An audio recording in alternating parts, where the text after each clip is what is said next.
Hello, as you can see by this big box on my table, today for review I've got Burson Audio Playmate. It's the relatively recently released digital tonal converter with desktop amplifier, but you know, if you follow my reviews, you probably know that I like when companies trying to do something unusual, and Burson is exactly that type of company, because you know, I will show it during the review, but actually when I was testing this digital tonal converter and amplifier combo, I've seen that actually they've spent a lot of time thinking on how can we improve this thing and how can we add some more features, how can we add some additional functionality, and I really like that approach, and they created really useful thing, and especially, you know, this digital tonal converter is targeted to the computer audiophile, so for those who listen to the music with some desktop computer. I will show why. Of course, it can be used with notebook or with some other source, but for main probably usage is for the desktop. And probably I need to name a price. It starts with from $400. It's basic version without remote control, and then with they offering different versions, upgraded versions with remote control, and also with their hybrid op amps, because it supports op amp swapping, and it's a great feature. And Burson is well known for their signature hybrid op amps that definitely improves the sound. I will mention it a bit later.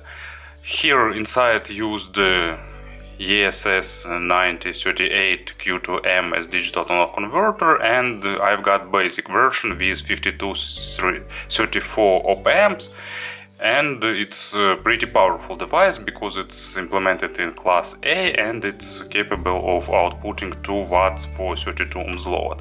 So pretty powerful device, and probably now let's have a closer look. Box is pretty attractive, you know, usually all audio manufacturers simply use recycled cardboard and that's all, but Burson decided to make more stylish package with features description, and what is interesting, they offers 5 years warranty, and I think it's a great deal, not only because you got your back covered for 5 years, it also means for me that company do their best to actually not to avoid the need of providing this warranty service, so they definitely try to build it as best as possible. Inside you will have the device itself. Probably I will here was, I think, remote, so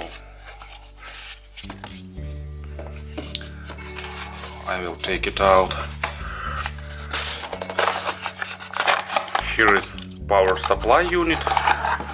It's also signature device. Burson really fond of this power supply unit because they've spent pretty lot of time developing and researching it and developing. And also you will have a computer connectivity kit. So here is some jumper and a Torx screwdriver to open it, and short information where you can get drivers, USB cable, and actually internal USB and cable, so you can install it inside of your desktop tower. You can put it side by side with your CD drive or other or some other internal device. So it has the same size as 5-inch drives, and it can be installed inside the case. And also you can make line out on the back side of your computer's case. So as you can see, accessory set is also really good. In terms of design and build quality, Playmate is really nice. It's lightweight, but at the same time it's really reliable in terms of desktop standing. It has silicone feet that hold it on the surface, and it's looking really stationary. On the back side there are different inputs and outputs, so you can provide power via two connectors. If you use it as a desktop amplifier and digital to analog converter, you just connect power supply unit to this socket. If you install it inside of your PC case, you can just connect regular molecs from the power supply unit here. Here is USB input and optical input. Power on off switch, and here is line out. So double RCA, it's line out. On the front panel there are headphones output, additional USB input. It's really great idea, you know, it's USB-C, so you can connect your Android smartphone or your iPhone additionally. Even if you install it inside of your case, you can connect some other source to it. Volume wheel, also it can be clicked to manipulate this menu, and additional buttons that shows the menu. And another really honking great idea that I like, it's microphone input. So you can use every single microphone with this device. You just plug it here and it will be available to use with your computer. I think it's pretty convenient, for example, for the gaming. And actually attractive design, really nice surface. It has pleasant surface to touch. Actually it's not as much getting dust as it seems on video. In real life dust is almost invisible. It's just a bright studio light and camera. So let me connect the power, toggle the switch, and in few seconds it will turn on, and it shows you volume, selected output, and other options. Let me probably dim the lights a little bit so screen will be more visible. When you press it, there is a menu. Input, you can press the volume wheel and then you can select optical input, USB-B and USB-F, and it's probably this front USB means. Output, headphones output, and line out. Headphone output, it's gain switch, low and high. What is surprising, low goes to the right and high to the left. Usually it should be opposite. And of course filter selection, all available Saber filters are here. You just can select the one that will suit you most. Screen isn't bright, I think it's done on purpose, so it won't be too irritating or too annoying when it's standing somewhere near you. So to summarize everything in terms of design, build quality and features, it's pretty mature device. I'm sorry, in the previous part of this video I didn't show you all the menu items, because the menu doesn't consist of 4 items, there are more settings. So DPLL can be changed separately for DSD and PCM. It's jitter reduction function. It can be set to high or you can reduce it.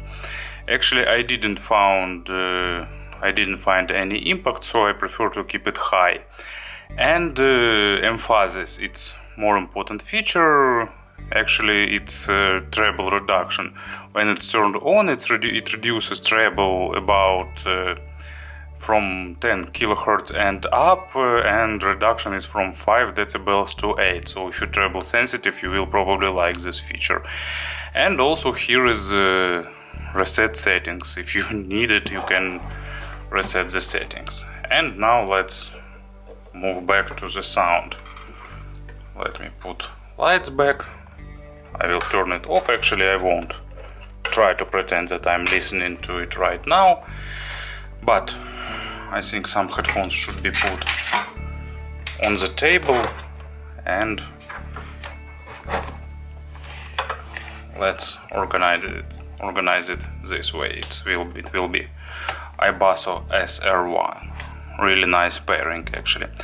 So in terms of sound, you know, the opinions about the Burson Playmate in the internet are pretty controversial. Some say that it's absolutely natural and non-colored, others say that it's warm, but actually truth is somewhere in between. It's a bit on the it tends a bit more to the natural side, but not 100% natural. And it's really powerful device, so it will work with almost all headphones that you will have. Even some planar models will be okay with it. But let's probably speak about the sound step by step. Bass is perfectly controlled, it goes really deep and provides enough rumble, enough of impact, enough of sensation. It's not accent in low frequencies, it's just linear, natural bass, just a tiny bit leaning towards the drier side, but only by a small margin. It's really punchy, it's really weighty, you know, you will feel that it has 2 watts of power and it will drive almost any headphones. Layering is good, and also texture representation is also really nice. It's pretty universal in terms of bass. It will be good enough for acoustic instruments, it will be good enough for electronic music with synthesized low frequencies. And as an example, I will name, for let's say, Dimmu Borgir Blow Your Trumpets Gabriel. It's symphonic black metal with great bass intro, really crushing and really impressive, and this amplifier managed to play it perfectly. Of course, if headphones are matching this genre. Mids are natural, resolving, so it requires a good record, but at the same time it's really balanced, it has enough weight on the mid frequencies, and because of that it's pretty realistic in the instrument's representation, and it's pretty good in terms of representing emotions and all the other things that is present in the record. Balanced, natural, not colored mids. Imaginary stage is about average in width and a bit below average in depth, but three-dimensional positioning and layering is also nice.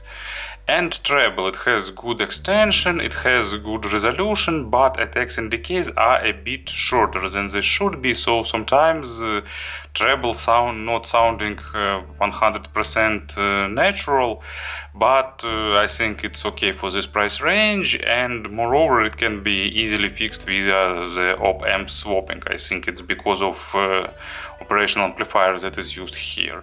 As an example for mid frequencies, let's say some Dire Straits track, any single one. I like, for example, Private Investigations, but you can take any one, and it will be perfect in representing guitar and all other things. And for the treble, I don't know, sometimes I use, for example, Rush YYZ, and it's also a good example for the treble because a lot of percussions, a lot of cymbals crashing, and it's pretty good, but upper treble sounding a bit metallic, but not much. And it can be easily tamed via proper headphone selection, or it can be used with this de-emphasis filter. So, to summarize everything, pretty natural representation with, but really musical, without lacking this organic sounding. And one of the greatest features, of course, it's op-amp swapping. I didn't test Burson's V6 op-amps, but I really like their V5 op-amps, and they can change almost everything, adding the sound, this sense of more analog and more organic sounding, and I think that this device isn't an exception, so probably I suggest you to get the more expensive version. First of all, you will have the remote, and additionally you will have this hybrid op-amp. There are different types of them, but I think they all will improve the sound. And also, of course, you can experiment with different operational amplifiers, not expensive ones. You can try different versions. It's easy to open it, easy to swap, and enjoy the sound. Also, as I've said before, it's pretty universal in terms of driving power, and I like that really much. It has almost zero background noise. Only with the most sensitive in-ear monitor there could be some background noise, but it can be easily fixed with adapter with attenuator. So just keep in mind that it's powerful amplifier and it's not perfectly created for the most sensitive in-ear monitors, but IEMs with regular sensitivity is okay with it, and with full-size headphones absolutely zero issues. Nice black background with good highlighted sounds. And speaking about the comparisons, actually the only model that I've got, it's Audienst HUD DX1, and it's actually sounding a bit more resolving, but at the same time it's even thinner, especially on the mids. And that actually Audienst is the digital tonal converter that I used with Burson op amps. I used two V5 there, and they definitely improve that sound. But actually, even with V5 installed, it's still a bit dry, while the Burson's Playmate offers a bit more organic sound.